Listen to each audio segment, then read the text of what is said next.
¿Qué tienen en común el intento de asesinato del presidente de Ucrania en plena guerra, не ховаючись і нікого не la Segunda Guerra Civil de Libia y la exportación de armas a la República Centroafricana?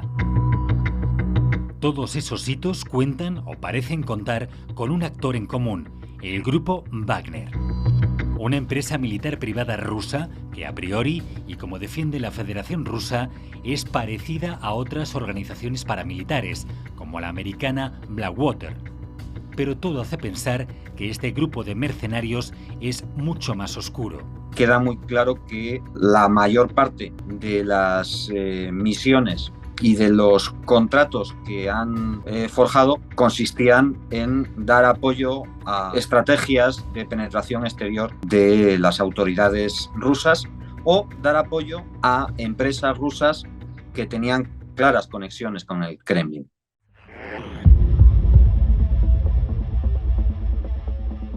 Detrás del grupo Wagner se esconden algunos rostros importantes del mundo militar y empresarial ruso. La mayoría de investigadores apuntan a este hombre, Dmitry Utkin, como el fundador de la organización. Utkin es un exoficial de las Fuerzas Armadas y veterano de las dos guerras de Chechenia, que abandonó el servicio en 2013 cuando comandaba una unidad de Spetsnaz, las fuerzas de élite del ejército ruso. ¿Y quién financia sus actividades? Yevgeny Prigozhin, un empresario conocido como el chef de Putin por los servicios de catering que una de sus empresas prestó al Kremlin durante años. Una figura controvertida por sus abiertas críticas a la alta política de Rusia. Первое, много лет они воюют. Наверное, они самая опытная армия, которая сегодня есть в мире. Prigozhin recluta gran parte de sus fuerzas entre los presos, con la promesa de dejarles en libertad, aunque el indulto no es potestad del empresario. Según el portavoz del Pentágono, John Kirby, de las 50.000 tropas de Wagner, solo 10.000 son mercenarios profesionales, mientras que el resto procede de centros penales. Los primeros soldados privados del grupo eran exmilitares, exmiembros de las fuerzas especiales rusas o miembros de otros grupos paramilitares rusos o de otros países cercanos. A partir de finales de febrero de 2022, ha cambiado esa pauta. Lo de reclutar entre internos de prisiones, hasta donde yo he podido contrastar con los informes que he analizado, ha surgido en el contexto de la guerra de Ucrania. If you go back to 2017, Wagner forces have deployed to the Central African Republic, they've deployed to Mozambique, to Mali, to Libya, and at the same time, we've seen disinformation campaigns that are furthering the exploitative goals that Wagner and its founder have quite literally across the continent of Africa.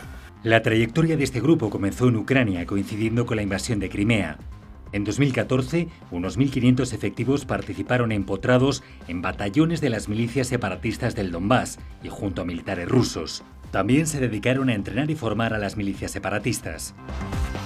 Después de la crisis de Ucrania, la mayor parte de estos efectivos se desplazaron hasta Siria, donde desde 2015 y hasta 2017 adiestraron y asesoraron al ejército árabe sirio y a toda una coalición de milicias favorables al régimen de Assad, tras el estallido de la guerra civil en 2011.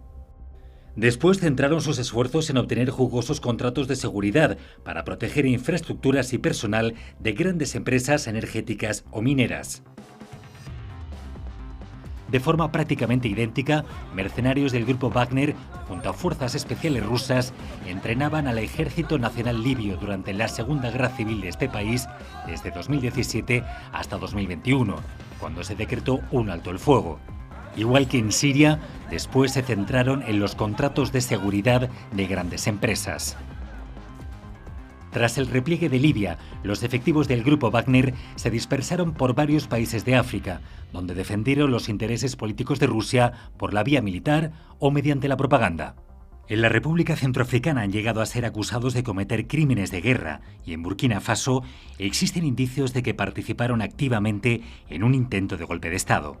Todos los despliegues que ha hecho el grupo en África han estado alineados de manera explícita unas veces, otras veces no tanto, con la agenda de la política exterior rusa y del Kremlin, o al menos en la mayoría de los casos.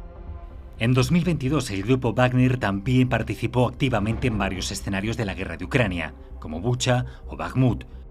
Aquí no solo libraron intensas batallas, también llegaron a ejecutar a civiles.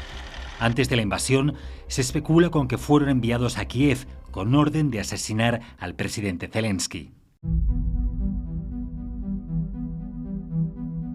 Que los intereses del grupo Wagner están alineados con los del Kremlin invita a pensar que no son unos mercenarios más, sino una estructura encubierta de la Federación Rusa. Pero además hay muchos indicios que elevan esta sospecha, como las condecoraciones oficiales a miembros del grupo o su colaboración con el ejército ruso. ¿Pero por qué Rusia no utiliza directamente a su ejército? Hay tres grandes motivos para no hacerlo. El primero, que es más barato para un Estado pagar a un grupo que funciona por contrato que mantener un ejército, tanto por el coste económico como por el político. Las bajas del grupo Wagner no influyen de la misma manera en la opinión pública. Segundo, que Rusia siempre puede negar su responsabilidad sobre las acciones de este grupo, pero sobre todo que el carácter oscuro de Wagner permite al Kremlin intervenir en la denominada zona gris de los conflictos políticos fuera de la norma. Aún así, ¿debemos preocuparnos por el grupo Wagner? La capacidad militar del grupo Wagner está ampliamente sobreestimada. Las primeras informaciones que surgieron sobre el grupo Wagner lo presentaban como una empresa militar privada dotada de un personal muy bien adiestrado, muy eficaz, donde han tenido enfrente a ejércitos bien preparados. Se ha comprobado que la capacidad operativa, insisto, en el ámbito del combate de este grupo es mucho menor de la que se le atribuía. En lo que se ha destacado la actividad operativa del grupo Wagner en distintos teatros de operaciones es en las acciones llevadas a cabo contra la población civil. En todo caso, ya antes de que se produjera la invasión de Ucrania a finales de febrero del año pasado, había denuncias y había indicios de que el grupo Wagner en diversos países había cometido graves violaciones contra los derechos humanos, fundamentalmente de la población civil.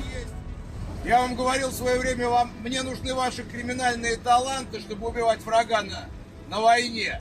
Теперь криминальные таланты не требуются.